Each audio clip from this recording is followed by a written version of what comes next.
Good evening. I want to just highly recommend ശുഭസായാഹ്നം.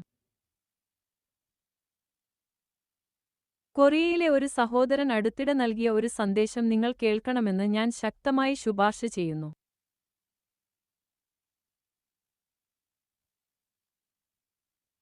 ഇന്ന് ഞാൻ അദ്ദേഹത്തിന്റെ സന്ദേശം രണ്ടുതവണ ശ്രദ്ധിച്ചു, അത് വളരെ സഹായകരമായിരുന്നു. നിർഭാഗ്യവശാൽ വിവർത്തനം വ്യക്തമായി പൂർണ്ണമായും കൃത്യമല്ല, പക്ഷേ എനിക്ക് മനസ്സിലാക്കാൻ കഴിഞ്ഞത് വളരെ സഹായകരമായിരുന്നു. അതിനാൽ അതിൽ നിന്നുള്ള എന്റെ ചില കുറിപ്പുകൾ നിങ്ങൾക്ക് വായിച്ചു കേൾപ്പിക്കാനും തുടർന്ന് കുറച്ച് അഭിപ്രായം പറയാനും ഞാൻ ആഗ്രഹിക്കുന്നു.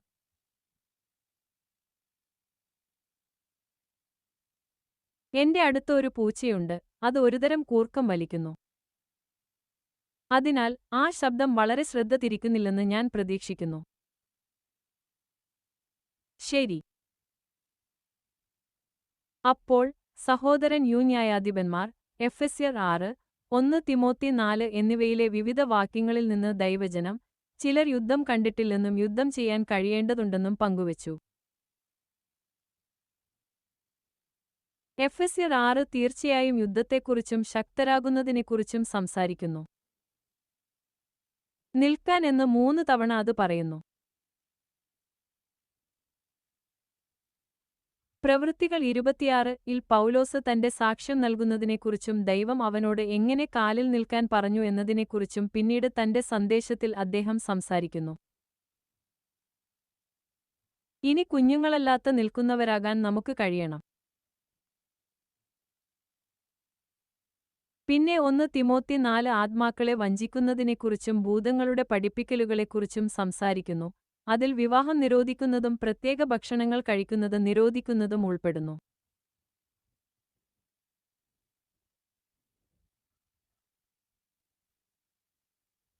അങ്ങനെ 80കളിൽ ബ്രദർ യു ഒരു മീറ്റിംഗിലായിരുന്നു. അവിടെ മറ്റൊരു രാജ്യത്തു നിന്നുള്ള ഒരാൾ, ഒരുപക്ഷെ യുഎസിൽ നിന്നുള്ളയാളാണെന്ന് ഞാൻ വിശ്വസിക്കുന്നു, അദ്ദേഹം പരാമർശിക്കുന്നു, അല്ലെങ്കിൽ വിവർത്തകൻ പരാമർശിക്കുന്നു, ബ്രദർ ടിൻസ്ലി. അത് ശരിയായ പേരാണോ എന്ന് എനിക്കറിയില്ല, പക്ഷേ എന്തായാലും ബ്രദർ യു കൂടിച്ചേർന്നിരുന്ന കർത്താവിന്റെ വീണ്ടെടുക്കലിൽ പലരും കഷ്ടപ്പെട്ടതിൽ ഒരാൾ ക്ഷമാപണം നടത്തി.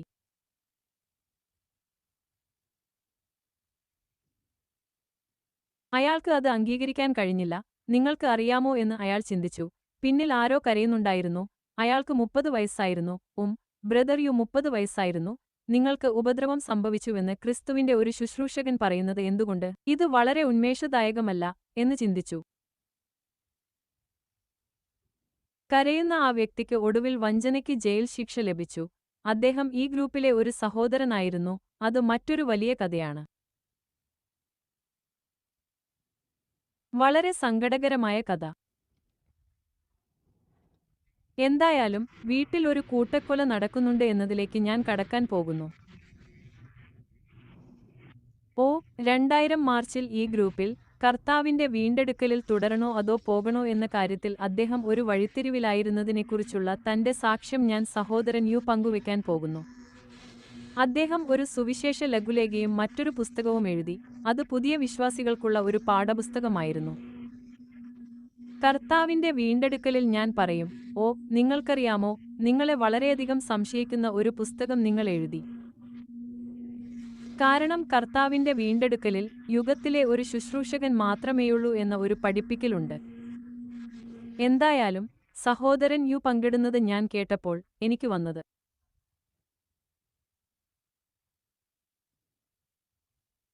ഞാൻ ഇടപെട്ടു. പക്ഷേ കർത്താവിന്റെ വീണ്ടെടുക്കലിൽ ദൈവം എല്ലാ വിശ്വാസികളുടെയും പ്രവർത്തനം വീണ്ടെടുക്കുന്നുവെന്ന് നമ്മൾ പറയും.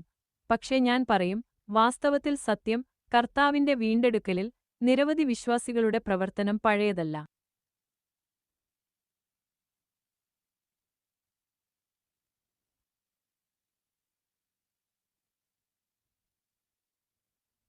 കാരണം ക്രിസ്തുവിന്റെ ശരീരത്തിലെ ഒരു അംഗമെന്ന നിലയിൽ ദൈവം നിങ്ങളിലൂടെ സംസാരിക്കുന്നതിനനുസരിച്ച് നിങ്ങൾ സംസാരിക്കുകയോ പ്രവചിക്കുകയോ പുസ്തകങ്ങൾ അച്ചടിക്കുകയോ ചെയ്താൽ, നിങ്ങളെ നെഗറ്റീവ്, വിഷം, മത്സരി, കുഷ്ഠരോഗി, അപകടകാരി, ദുഷ്ടൻ എന്നിങ്ങനെ കാണപ്പെടും.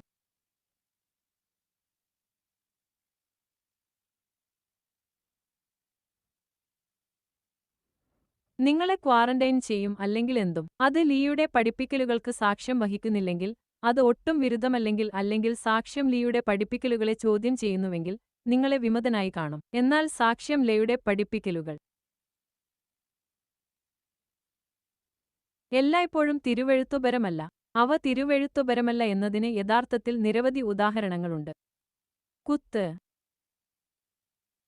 അതിനാൽ സഹോദരൻ യു പങ്കിടുന്നത് ദൈവവചനമല്ലാത്ത എന്തെങ്കിലും പതിപ്പിക്കുന്നത്. ഭൂതങ്ങളുടെ പഠിപ്പിക്കലുകളാകാം എന്നാണ്. ഭൂതങ്ങളുടെ പഠിപ്പിക്കൽ എന്താണെന്ന് നിങ്ങൾ അറിയുന്ന രീതി നിങ്ങളുടെ കഴിവിൽ ചെലുത്തുന്ന സ്വാധീനമാണ്. അത് നിങ്ങളെ കുനിയാനും ആത്മീയമായി കുനിയാനും അന്ധനും മൂകനും ബധിരനുമാക്കുമോ?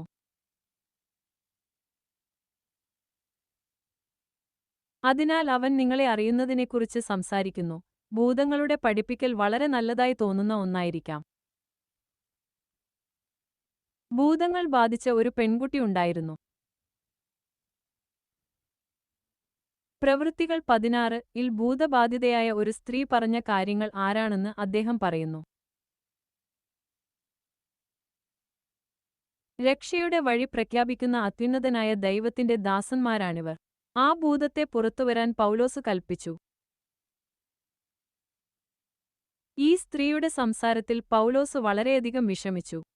അത് ശരിക്കും നല്ലതായി തോന്നുന്നു. പക്ഷേ ഭൂതങ്ങളും അവർ പുരുഷനെ പിന്തുടരുന്നതിനെ, പുരുഷനെ ആശ്രയിക്കുന്നതിനെ പ്രോത്സാഹിപ്പിക്കുന്നു. എന്തായാലും അവർ വിഗ്രഹാരാധനയെ പ്രോത്സാഹിപ്പിക്കുന്നു. അവ വിഗ്രഹാരാധനയിലേക്ക് നയിക്കുന്നു. വിഗ്രഹങ്ങൾ അവയ്ക്ക് വായുണ്ടെങ്കിലും സംസാരിക്കാൻ കഴിയില്ല. അവയ്ക്ക് ചെവികളുണ്ട്, പക്ഷേ അവയ്ക്ക് കേൾക്കാൻ കഴിയില്ല. അവയ്ക്ക് കാലുകളുണ്ട്, പക്ഷേ അവയ്ക്ക് നടക്കാൻ കഴിയില്ല. അത്തരം വിഗ്രഹങ്ങളെ ആരാധിക്കുന്നവർ, ആ വിഗ്രഹങ്ങളിൽ ആശ്രയിക്കുന്നവർ, അവരുടെ വിഗ്രഹങ്ങളെപ്പോലെയായിത്തീരുന്നു. നിങ്ങൾക്ക് ശരിക്കും സംസാരിക്കാനോ നടക്കാനോ സ്വന്തം കാലിൽ നിൽക്കാനോ കഴിയില്ല. അതിനാൽ ഭൂതങ്ങൾ നിങ്ങളെ പുരുഷന്മാരെയും ഒരു കൂട്ടത്തെയും ആശ്രയിക്കാൻ പ്രേരിപ്പിക്കുന്നു, പക്ഷേ ദൈവത്തിൽ മാത്രമല്ല. അതിനാൽ ഞാൻ ചില കുറിപ്പുകളിൽ നിന്ന് പങ്കിടുകയാണ്. തിരുവെഴുത്തുകൾ അനുസരിച്ച് സഭയിലെ ഒരു നേതാവിന്റെ മനുഷ്യജീവിതം. ശുദ്ധമായിരിക്കണം. ശരിയായ മനുഷ്യജീവിതമായിരിക്കണം. കൂടാതെ പല വിവരണങ്ങളിലൂടെയും കാവൽക്കാരനും സാക്ഷ്യപ്പെടുത്തലും ശുദ്ധമല്ല. ശുദ്ധരല്ല. മനുഷ്യജീവിതം നയിക്കരുത്. അതൊരു ശരിയായ മാനദണ്ഡമാണ്.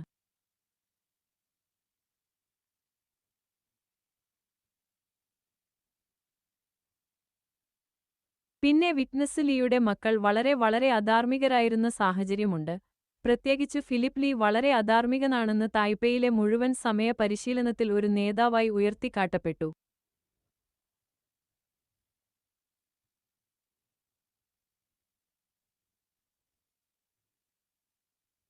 അതിനാൽ ഇത് വ്യക്തിപരമായ പാപമല്ല, മറിച്ച് ഇത് വളരെയധികം ആളുകളെ ബാധിച്ചു. കാരണം ഇത് ഒരു നേതൃത്വ സാഹചര്യമായിരുന്നു. നേതാക്കൾ ഉള്ളപ്പോൾ അനുയായികളുണ്ട്. പലരും ഇടറിപ്പോയി എന്ന് ഞാൻ പറയും. അതിന്റെ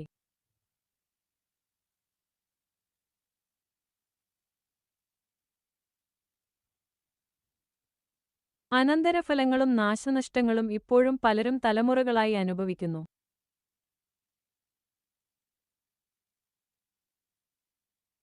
അതിനാൽ ദൈവവചനമല്ലാത്ത എന്തും പിന്തുടരുന്നത് വളരെ ഗൗരവമുള്ള കാര്യമാണ്. വിവാഹം കഴിക്കരുതെന്ന് പൗലോസ് ആളുകളെ പ്രോത്സാഹിപ്പിച്ചു. ഇതൊരു ഉദ്ബോധനമായിരുന്നു. അതൊരു കൽപ്പനയായിരുന്നില്ല. അതേസമയം വിവാഹം കഴിക്കരുതെന്ന് ജനങ്ങളോട് കൽപ്പിക്കുന്നത് ഭൂതങ്ങളുടെ പഠിപ്പിക്കലാണ്. ഇത് ഒരു ചെറിയ വ്യത്യാസം മാത്രമാണ്, പക്ഷേ അതിന്റെ ഫലത്തിൽ വലിയ വ്യത്യാസമുണ്ട്. ഭൂതങ്ങളെ പഠിപ്പിക്കുന്നതും ദൈവവചനവും. പിന്നെ കൽപ്പനകൾ അനുസരിക്കുന്നത് എന്തുകൊണ്ട് മോശമാണ്? കാരണം നമ്മൾ ഈ ലോകത്തിൽ നിന്നുള്ളവരാകാൻ ഉദ്ദേശിച്ചിട്ടില്ല. പുനരുത്ഥാനത്തിലുള്ള പഠിപ്പിക്കലുകൾ നാം പിന്തുടരുന്നു. എന്നാൽ സാക്ഷി ലീയുടെയും ഞാനും പറയുന്നതുപോലെ മിശ്രണ സഹോദരന്മാരെക്കുറിച്ച് പോലും പുനരുത്ഥാനത്തിൽ ഇല്ലാത്തതും വളരെ ഭൗമികവുമായ നിരവധി കാര്യങ്ങളെക്കുറിച്ച് ഇപ്പോൾ സംസാരിക്കുന്നു. അതിനാൽ ദൈവം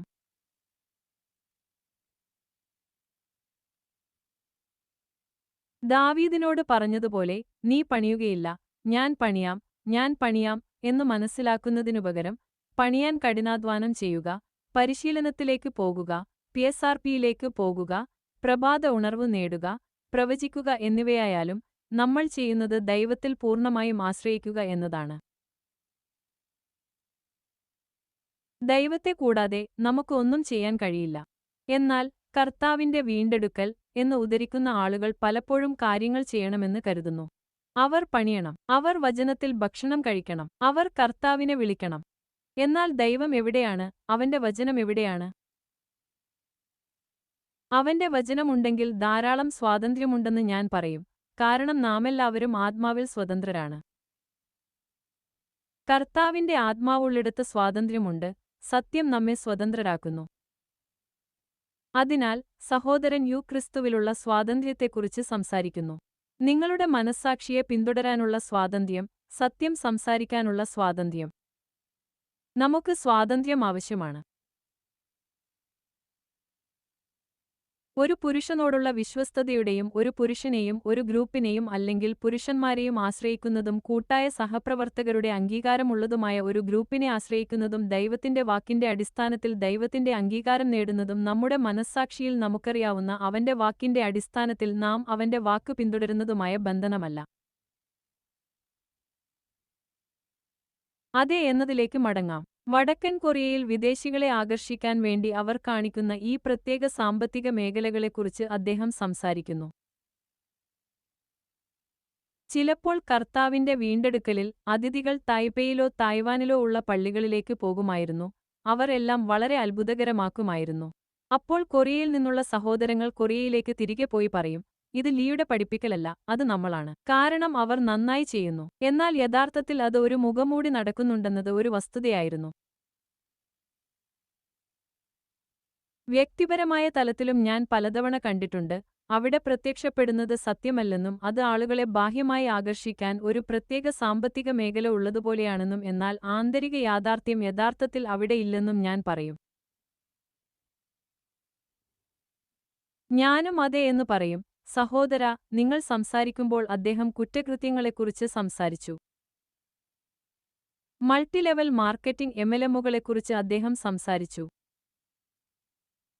അവർ ഒരു ആദർശം കാണിക്കുന്നു, അവർ ആ ആദർശം കാണിച്ചുകൊണ്ട് ആളുകളെ പ്രേരിപ്പിക്കുന്നു. അവർ പ്രതിമാസം ദശലക്ഷക്കണക്കിന് സമ്പാദിക്കുന്നുവെങ്കിൽ അവരുടെ ഫാന്റസികൾ എഴുതാൻ അവരെ പ്രേരിപ്പിക്കുന്നു. അവർ എന്തു ചെയ്യും, അവർ എവിടെ താമസിക്കും. വിജയത്തിന്റെ ഫാന്റസി ആളുകളെ മുന്നോട്ടു പോകാൻ പ്രേരിപ്പിക്കുന്നു. തുടർന്ന് അവർ പരാജയപ്പെടുമ്പോൾ ആളുകൾ തിരികെ പോകുന്നു, അവർ പരാജയപ്പെടുന്നു. പിന്നെ അവർക്ക് ഒരു വിജയകരമായ നേതാവായ ഒരാളിൽ നിന്ന് ചില വിജയഗാഥയുണ്ട്. എന്നാൽ യഥാർത്ഥത്തിൽ ആ വിജയകരമായ നേതാക്കൾ തങ്ങൾക്ക് താഴെയുള്ള ആളുകളെ ഇല്ലാതാക്കുകയാണ്. അവർ സമ്പന്നരാകുന്നു. വാസ്തവത്തിൽ അത് ഒരു കുറ്റകൃത്യമാണ്. അടുത്തിടെ ഞാൻ ചിന്തിക്കുന്നത് കർത്താവിന്റെ വീണ്ടെടുക്കലിൽ നിരവധി ആളുകളെക്കുറിച്ചാണ്. അവർ ഇപ്പോൾ ആയിരിക്കേണ്ടതുമായ കുറ്റവാളികളാണ്, പക്ഷേ ഇപ്പോൾ ജയിലിലായിരിക്കേണ്ടവരായിരുന്നു.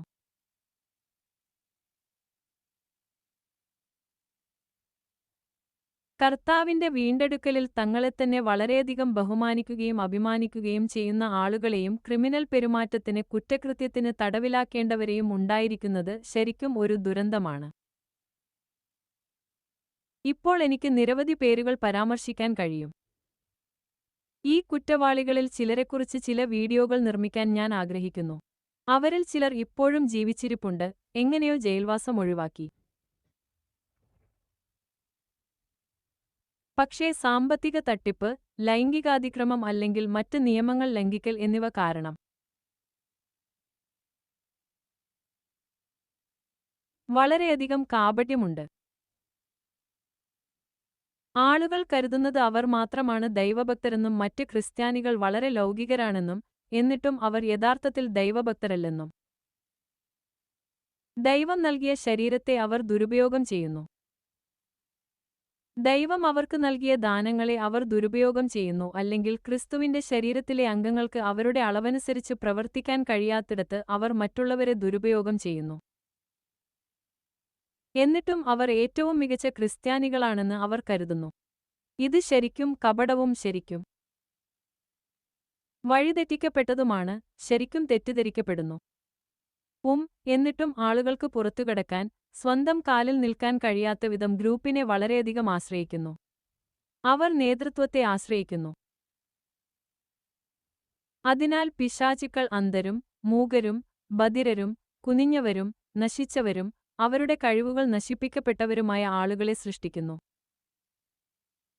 നിങ്ങൾക്ക് ദോഷം സംഭവിച്ചിട്ടുണ്ട്, 80കളിൽ ആ സഹോദരൻ പറഞ്ഞു.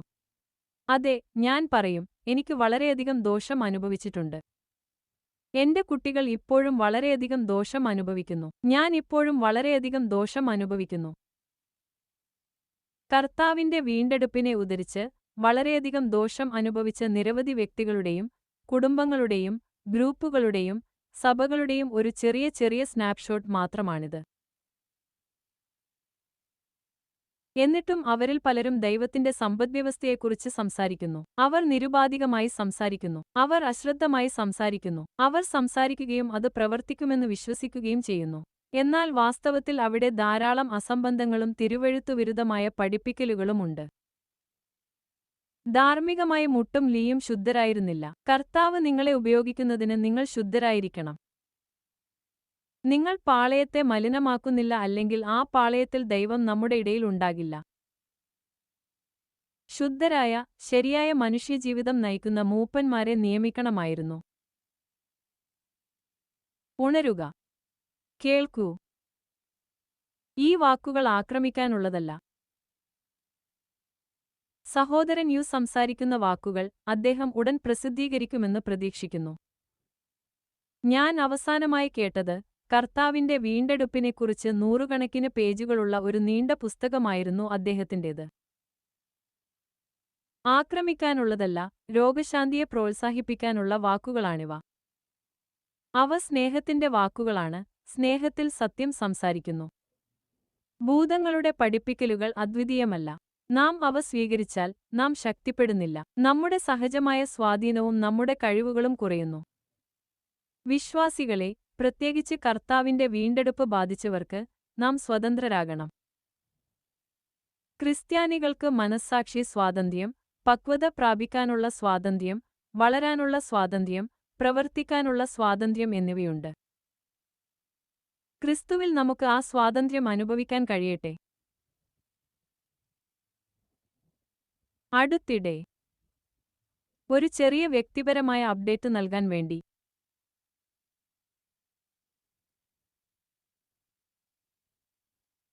കഴിഞ്ഞ 1-2 ആഴ്ചയായി ഞാൻ വളരെ ഭാരമുള്ളവനായിരുന്നു, കാരണം ഞാൻ ഇപ്പോഴും വിവാഹിതനായ ഒരു വ്യക്തിയുടെ ദൃഢനിശ്ചയത്തെ അടിസ്ഥാനമാക്കി ഞാൻ വീണ്ടും താമസം മാറ്റേണ്ടിവരും.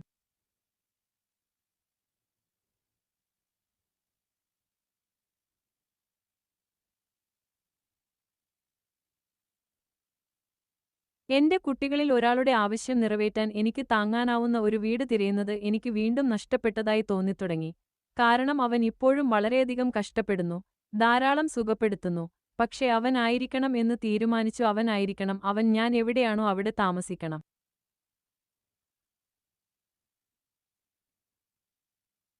അടുത്തുള്ള കാര്യങ്ങൾ എനിക്ക് താങ്ങാൻ കഴിഞ്ഞില്ല. ഞങ്ങളുടെ മകന് മാസങ്ങളോളം ഉണ്ടായിരിക്കേണ്ട ഒരു പരിപാടിയുണ്ട്. അതിനാൽ ഞാൻ വെള്ളിയാഴ്ച രാത്രി തീരുമാനിച്ചു, ഇന്നലെ രാത്രി.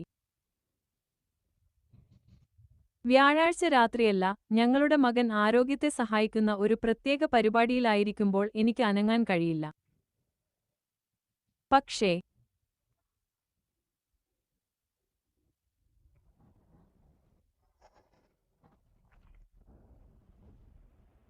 എന്റെ ഭർത്താവ് മാത്രമല്ല, അദ്ദേഹത്തെ പ്രാപ്തരാക്കുന്ന ആളുകളും ദൈവവചനം പിന്തുടരുന്നില്ല എന്നതിന്റെ ആഴത്തിലുള്ള ദുഃഖബോധം.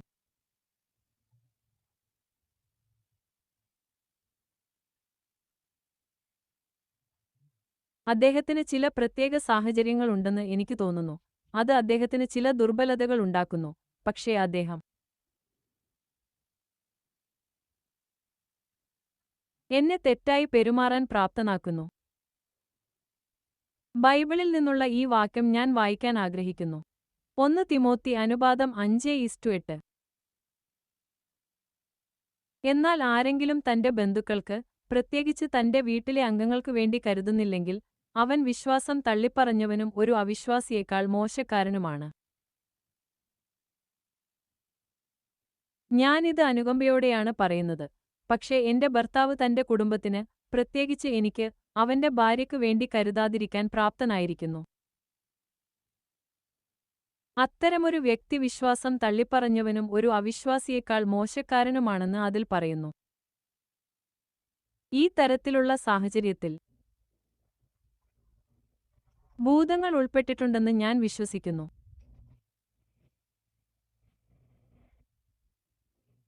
ഒരു കുടുംബത്തെയും തകർക്കുന്ന ഭൂതങ്ങളും.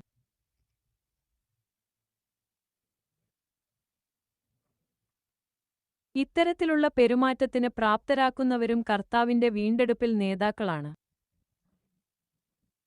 അതിനാൽ എന്റെ ചെറിയ സാഹചര്യം സഹോദരൻ നിങ്ങൾ പറയുന്നതിനെ പിന്തുണയ്ക്കുന്നതിനുള്ള ഒരു ചെറിയ തെളിവ് മാത്രമാണ്. ശുശ്രൂഷയുടെ ഫലമാണിത്. യുഗത്തിലെ ശുശ്രൂഷ എങ്ങനെയുണ്ടെന്ന് പതിപ്പിക്കുന്നത് മുഴുവൻ തിരുവെഴുത്തു വിരുദ്ധമാണ്. അത് വളരെ ഗൗരവമുള്ള ഒരു കാര്യമാണ്, കാരണം അതുതന്നെ ആളുകളെ ഇടുങ്ങിയവരായും കുടുങ്ങിക്കിടക്കുന്നവരായും സ്വതന്ത്രരാക്കാത്തവരായും മാറ്റുന്ന ഭൂതങ്ങളുടെ ഒരു പഠിപ്പിക്കലാണെന്ന് ഞാൻ വിശ്വസിക്കുന്നു. അതിനാൽ നിങ്ങൾ സഹോദരൻ യു പറയുന്നത് ശ്രദ്ധിക്കുമെന്ന് ഞാൻ പ്രതീക്ഷിക്കുന്നു. അദ്ദേഹം ആ പുസ്തകം പുറത്തിറക്കുമെന്നും നമുക്കെല്ലാവർക്കും അത് വായിക്കാൻ കഴിയുമെന്നും ഞാൻ പ്രതീക്ഷിക്കുന്നു. കൂടുതൽ ആളുകൾ ശ്രദ്ധിക്കുമെന്ന് ഞാൻ പ്രതീക്ഷിക്കുന്നു. അദ്ദേഹം തന്റെ പ്രസംഗത്തിന്റെ അവസാനം പറഞ്ഞതുപോലെ, അവർ ശ്രദ്ധിക്കുന്നില്ല. അദ്ദേഹം പതിറ്റാണ്ടുകളായി സംസാരിച്ചുകൊണ്ടിരിക്കുകയാണ്. അവർ ശ്രദ്ധിക്കുന്നില്ല. നിങ്ങൾ വിഗ്രഹങ്ങളെ പിന്തുടരുകയാണെന്ന് അത് കാണിക്കുന്നു. നിങ്ങൾ കേൾക്കാത്തതിനാൽ നിങ്ങൾ വിഗ്രഹങ്ങളിൽ വിശ്വസിക്കുന്നു. നിങ്ങൾക്ക് കാതുകളുണ്ട്, പക്ഷേ നിങ്ങൾ ശ്രദ്ധിക്കുന്നില്ല. കേൾക്കുന്നവർക്ക് നന്ദി.